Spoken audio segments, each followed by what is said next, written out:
ილია ჭავჭავაძე, ისე როგორც ყველა დიდი მწერალი, თავის შემოქმედების წყაროს ხალხურ სიძნეში, აზაზებსა და მოსწრებულ გამოთქმებში ეცადა და ხშირად იყენებდა თავის ნაწარმოებებში. ამავე დროს თავადაც ქმნიდა გონიერ აფორიზმებს და სხარტულებს, კრებდა ძველი ძეგლები და ბრძნულ გამონათქვამს, აფორიზმებსა და სხარტულებს. ჩვენ კი დღეს გაგრძნობინებთ ილია ჭავჭავაძის ლიტერატურულ სიბრძნეს. ამიტომ ვამბობ, რომ ცოდნა თვითონ თავისთავადაც სიმდიდრეა. მერე იმისთანა სიმდიდრე, რაც უნდა ბევრს დაურიგო, ბევრს გაუნაწილო, შენ არა, დაგაკლდება რა, თუ არ მოგემატება. დროზე ნახმარი ფარიცა, იგივე ხმალი არისო. რაც მინდა ხმალი, თუნდაც იყოს მჭრელი, თუ სიმართლისთვის დამიჩლუგდება. დედაშვილური სიყვარული მძლეთა მძლეა. რაც გინდა პატარა იყოს სამშობლო ქვეყანა, პატიოსანს გულში ადგილი უჭირავს. გრძელი სიტყვა, მოკლედ ითქმის, შაირია ამად კარგი.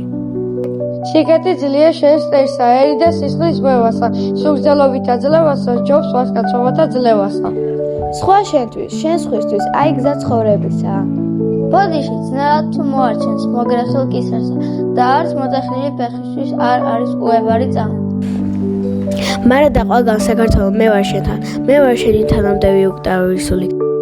გებრალებოდეს ნურის ხავ კაცვენზე გულით მწდომსაო, კეთილი ფარად უფარე, შენთვის გონებით დომსაო, მაგდისა წყარო სასმევდე თოდვის გუბეში მდგომსაო.